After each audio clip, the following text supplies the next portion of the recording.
Баршаңызға қайырлы күн. Менің каналыма қош келдіңіздер. Мен бүгін жүгеріні пісіру және жүгерінің пайдасы туралы айтатын боламын. Видеоның соңына дейін көріп, каналыма тіркеліп, лайк басып, комментарий жазып кетіңіздер.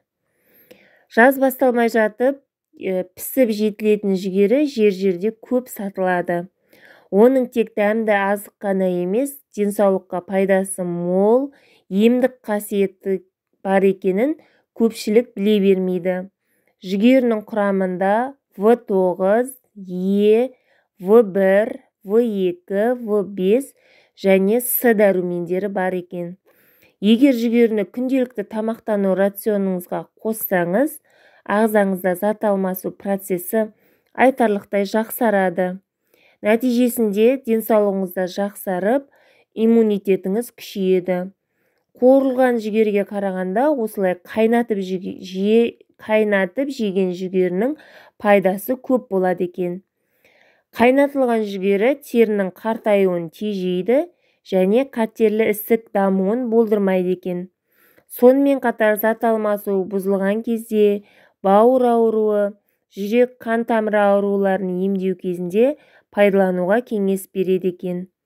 Жүгеріні пісіру үшін жүгерінің қабығынан тазартып, видеодағыдай барлық шашақтарын алып, кеңге ыдысымызға салып, жүгері батып тұратындай етіп, толтырып, салқын су құямыз.